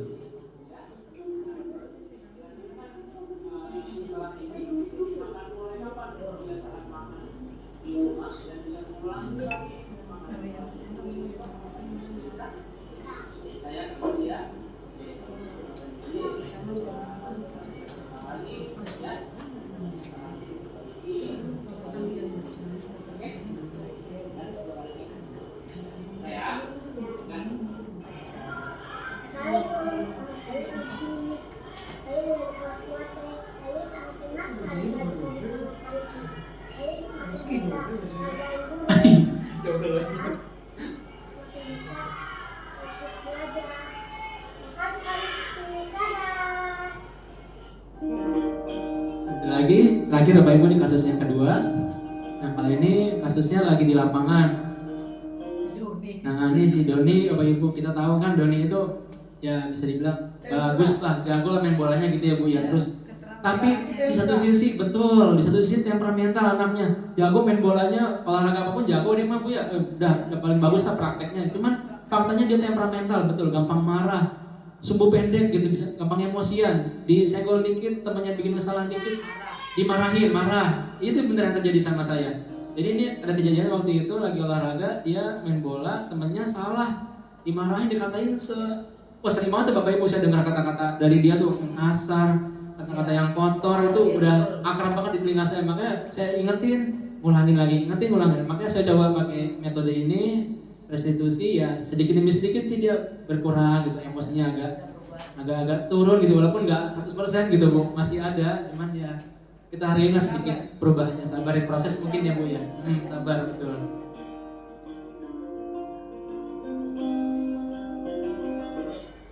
Ini boleh gitu. Ya, salah dikit tuh. Oh, marah dia Bapak Ibu kan. Temennya sedikit marah, sumbu pendek banget anaknya gitu. Dia gampang marah. Nah, sama kayak tadi Yudis, saya panggil juga di tempatnya.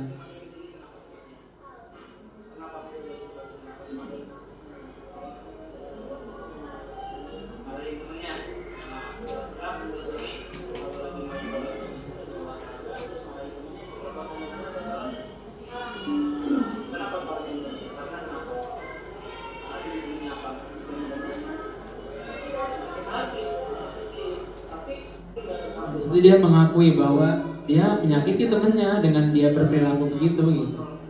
Tapi sebenarnya diulangi lagi.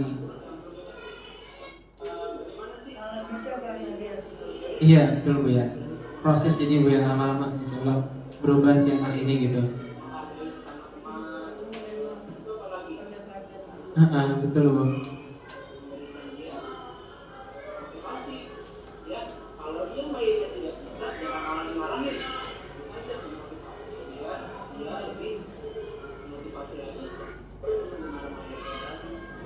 Jadi setelah ini harus diharap dulu bisa melakukannya tadi ya, yang tadi suka marahin teman, kalau salah jangan dimarahin, dimotivasi biar dia bisa, kemudian memiliki jasa hati ya. Terus di sini harus kita demi baikan sama Alif, kita maaf sama Alif, kemudian lagi dimarahin. Tadi harus lihat dia ada satu hati, ada sedih, malah nangis tadi ya. Bisa perbaiki ya dulu ya.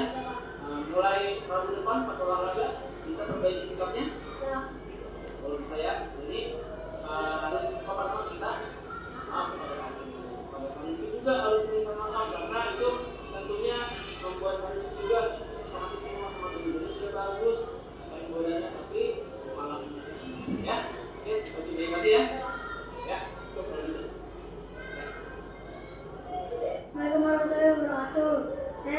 Nama saya Dona Priyansa dari Kelas B.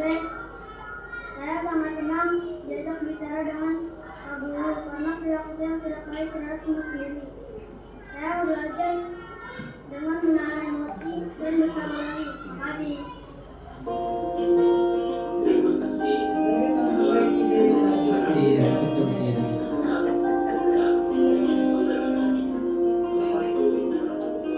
Coba ya.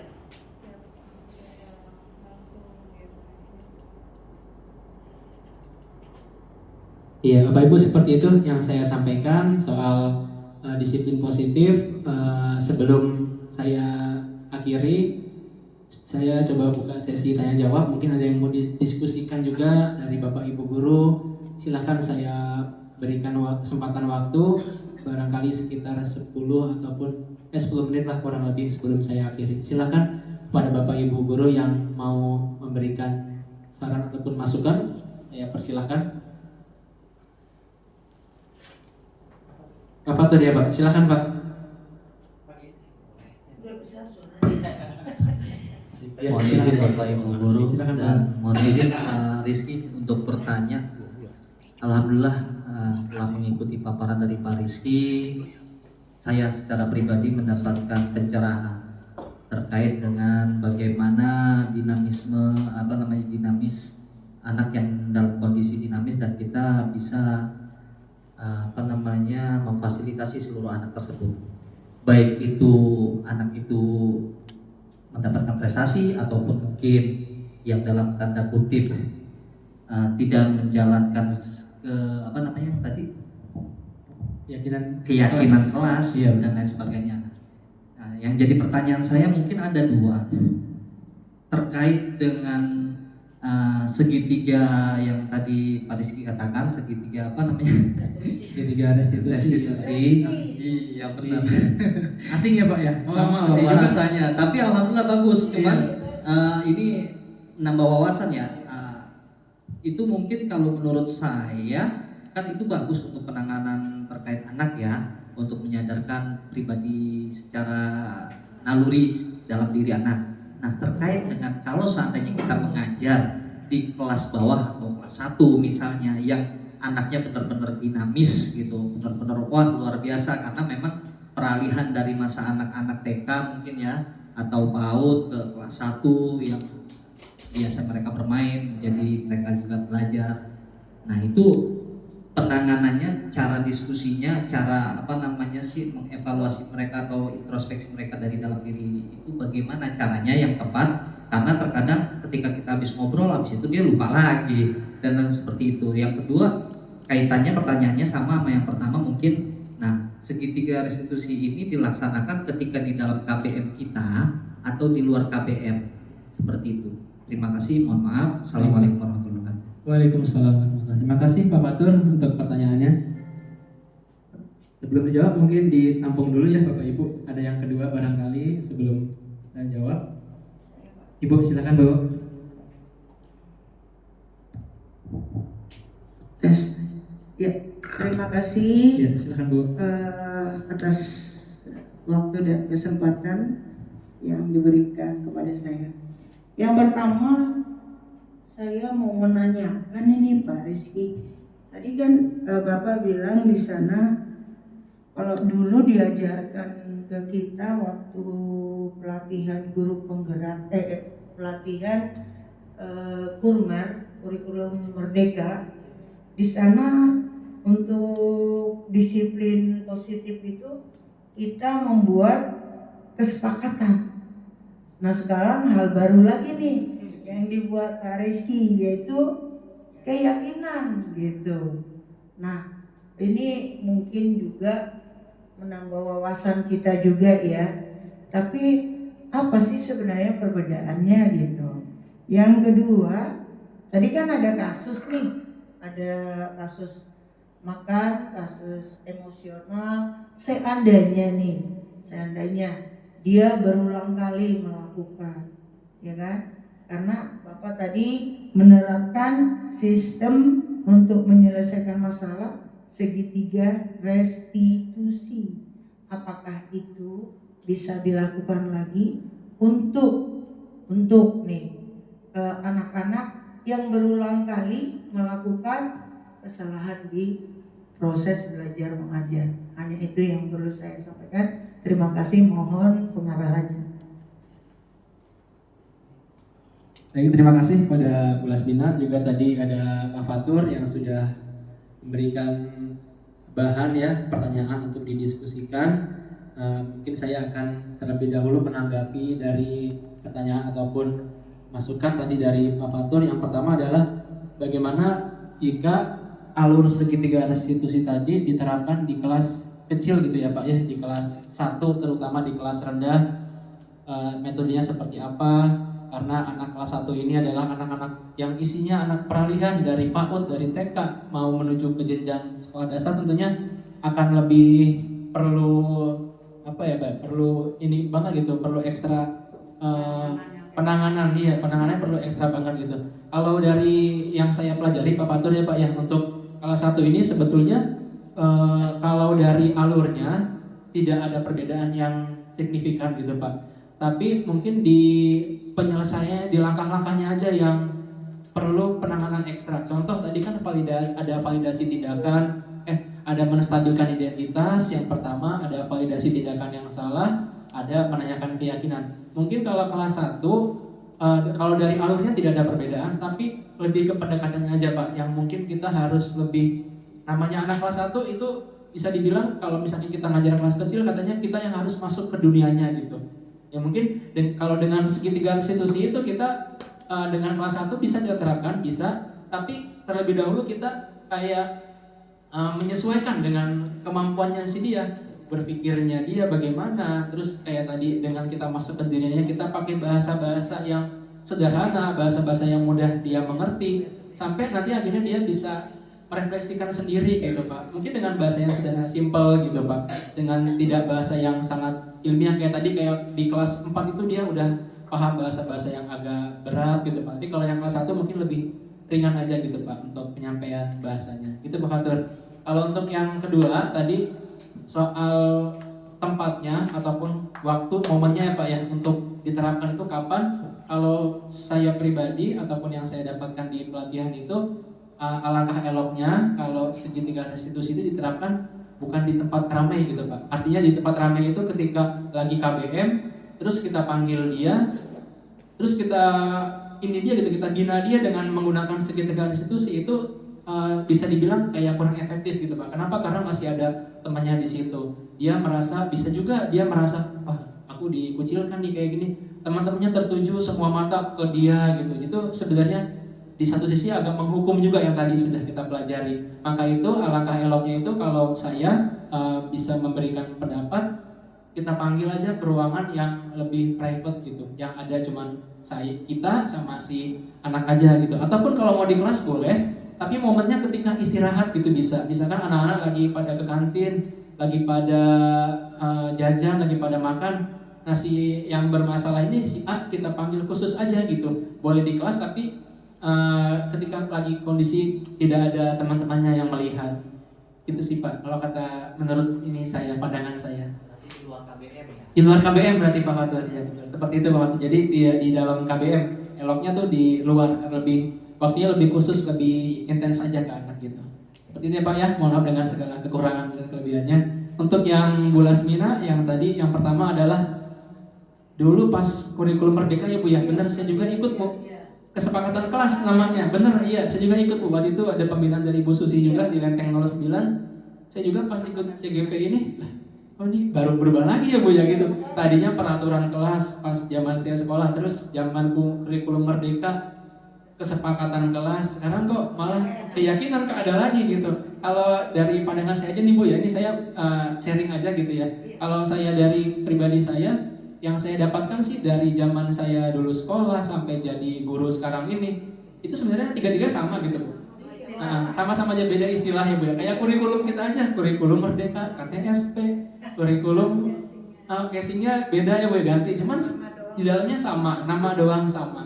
Tapi di dalamnya pun tuh ya sama, menertibkan, mendisiplinkan anak gitu. Sama yang kalau misalkan ditanya perbedaan sih Bu ya, yang paling signifikan di keyakinan kelas itu lebih kepada pelibatan anak gitu Bu. Mungkin kalau misalkan di peraturan itu guru yang bikin. Pas kesepakatan sih bikin ya Bu ya, murid dilibatkan juga sih.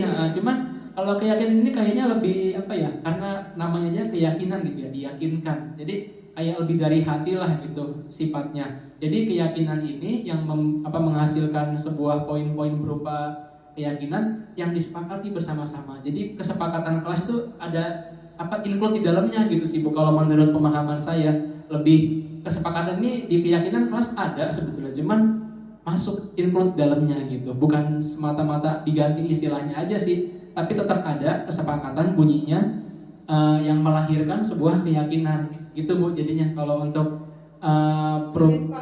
iya lebih cocok aja gitu Bu di pendidikan di era sekarang ini, lebih namanya diyakinkan gitu ya, mungkin lebih dari hati gitu Bu. Anak-anak menjalankannya dengan penuh tanggung jawab, kedepannya diharapkannya mungkin jadi doa seperti itu Bu, bisa lebih tanggung jawab kedepannya, terus dia lebih bisa ketika dia melanggar keyakinan kelas lebih tahu refleksi dampaknya seperti apa. Jadi di satu sisi dia akan lebih hati-hati nantinya dengan setiap tindak tanduknya gitu Bu. Jadi untuk soal kesepakatan sama keyakinan kelas tadi.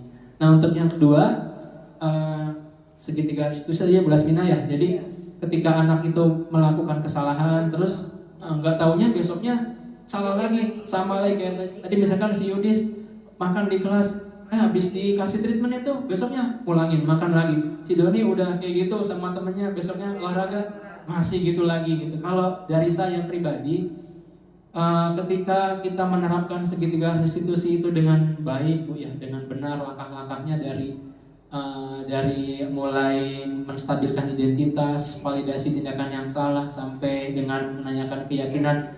Kalau misalkan itu semuanya sudah benar, saya yakin sebetulnya sih sangat kecil gitu Bu kemungkinan dia untuk mengulanginya lagi gitu. Mungkin kayak tadi yang saya bilang Doni sendirilah masalahnya di kelas 4B ini. Mungkin ada gitu Bu ngulangin, cuman nggak separah yang pas awal-awal dia melakukan kesalahan tersebut gitu Bu. Jadi namanya itu ya Bu ya, namanya betul porsinya lebih berkurang, namanya dia perbaikan, pasti kan kita nggak bisa lah namanya anak kita tuntut langsung berubah 100% lu ya, yang nggak bisa gitu. Kita pun sama, saya orang dewasa juga ketika salah saya nggak bisa langsung 100% berubah gitu Bu. Mungkin ada prosesnya, pertama 30% dulu, 50, 75 sampai nanti terakhirnya dia benar-benar hilang gitu Bu, kelakuan ataupun sikap yang jeleknya. Mungkin ya si anak kayak Yudis tadi, kayak Doni, mungkin di kelas sekarang masih berkurang sedemikian gitu, sedemikian persen. Nanti dia naik kelas 5, naik kelas 6, yang kelas 2 naik ke kelas 3, ke 4, ke 5. Mungkin sedikit demi sedikit akan berubah gitu, akan meninggalkan kebiasaan jeleknya. Ya, kita sebagai guru harus menghargai juga ya Bu ya, setiap perubahan kecil yang dialami sama anak itu kita harus apresiasi juga, harus berikan penguatan juga biar bertahan sama yang sudah dia perbaiki Bu. Terus dengan demikian sedikit demi sedikit akan tambah baik, akan semakin baik. Itu Bu kalau menurut saya soal segitiga restitusi tadi. Jadi tetap ya.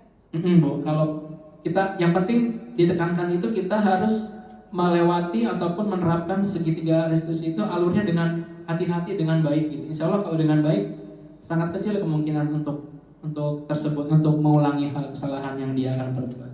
Itu ya Bu ya, cukup dari saya.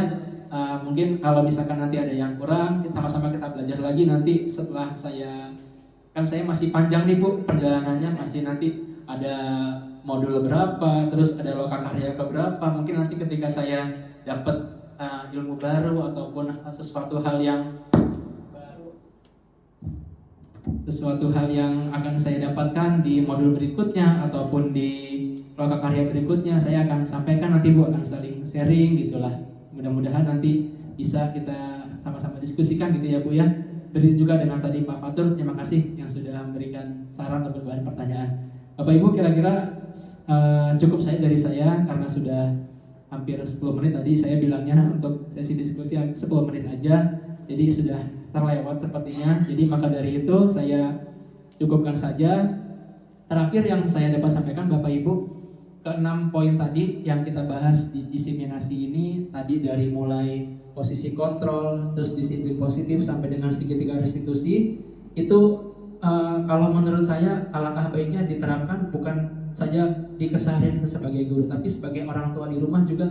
Ini sangat valid gitu Bapak Ibu, sangat berhubungan. Karena ketika kita jadi orang tua di rumah, tentunya kita jadi guru juga buat anak-anak kita di rumah. Kita akan membina anak-anak juga, anak kita sendiri maksudnya di rumah. Jadi kalau menurut saya pribadi, yang 6 diseminasi tadi sangat bisa lah kita terapkan juga di rumah ketika kita punya anak, punya misalkan ponakan ataupun saudara yang dia berbuat kesalahan. Kita terapkan yang tadi, nggak apa-apa, bisa diterapkan juga. Jadi dampaknya si anak itu akan lebih baik sikapnya. Jadi bukan anak di sekolah saja, tapi di rumah pun kita punya anak nanti yang baik-baik sikapnya, tingkah lakunya, segala perkataannya juga akan lebih teratur, akan lebih kita arahkan dengan baik dan dengan benar.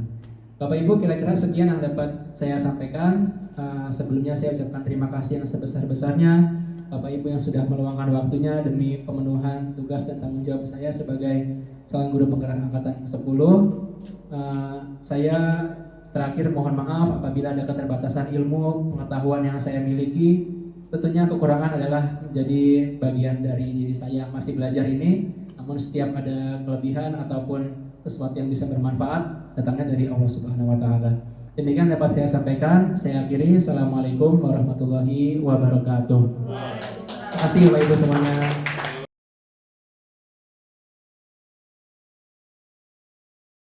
Assalamualaikum warahmatullahi wabarakatuh.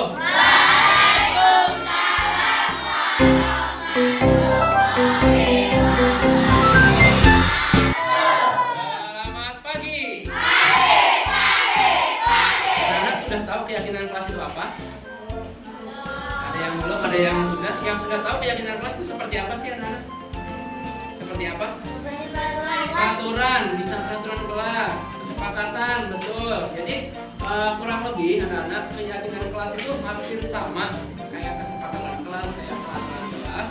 Tapi dalam pelaksanaannya keyakinan kelas melibatkan tidak cuma guru aja.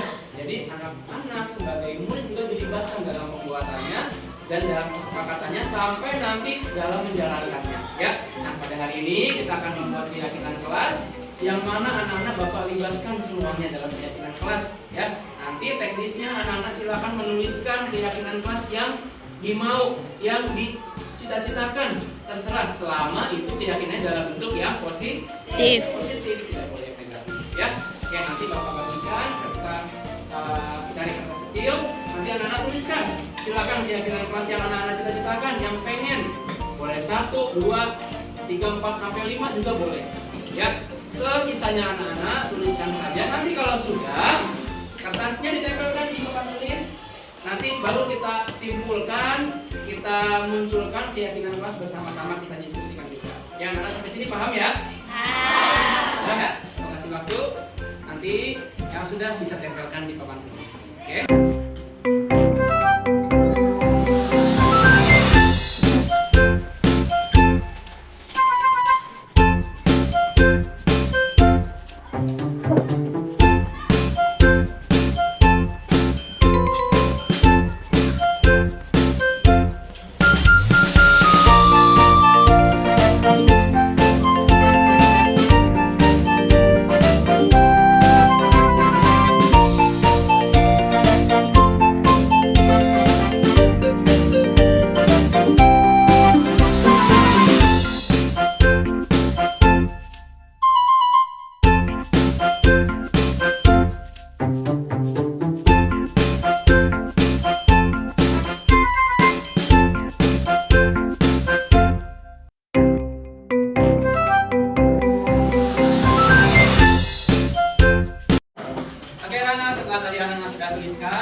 Bapak tuliskan di sampingnya ya. Keyakinan kelas. Oke, yang pertama kita bacakan dulu dari yang paling ujung. Ada kata-kata tidak boleh ke toilet lebih dari 1 kali. Datang sekolah harus tepat waktu. Terus tidak terlambat masuk ke dalam kelas. Istirahat dan masuk kelas kembali dengan tepat waktu. Anak-anak kalau kita singkat ini namanya apa? Disiplin ya. Jadi kita tuliskan di sini. Disiplin dan tepat waktu. Ya. Oke, yang kedua, tanya lagi. Yang kedua, di sini dituliskan tidak boleh bully teman, tidak membuli, tidak mengatakan nama orang tua. Tidak. Siswa tidak boleh memilih-milih teman. Kalau kita dapat simpulkan anak-anak berarti itu sikap yang apa? Yang saling apa? Saling menghargai dan juga menjaga apa bila berantem? Menjaga kerukunan ya. Bisa di sini saling menghargai dan menjaga kerukunan.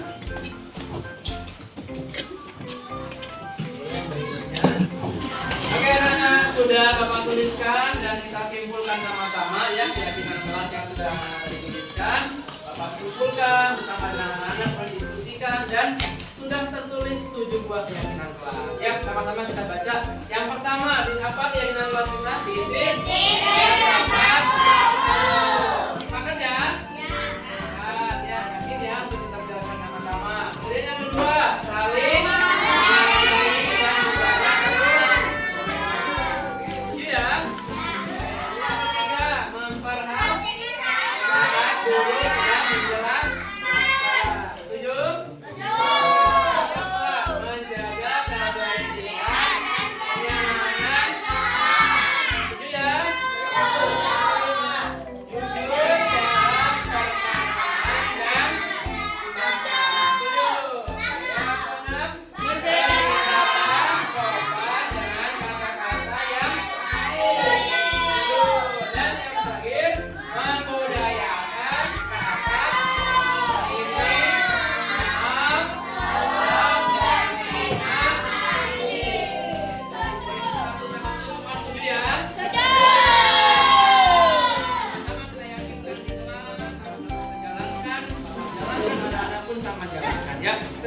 ada yang melanggar, ada yang mungkin tidak ingat dengan peraturan, anak-anak boleh saling menegur, bapak pun sama saling menegur. Ya, sama-sama kita perbaiki lagi ya untuk anak-anak semua kembali kepada keyakinan kelas yang sudah kita yakini bersama-sama ya. Oke, anak-anak setelah ini langkahnya, bapak nanti akan cetak, akan print dalam kertas keyakinan kelas kita ini. Kemudian anak-anak besok Rabu depan akan menempelkan di kelasnya. Oke, anak-anak ya semua, setuju ya?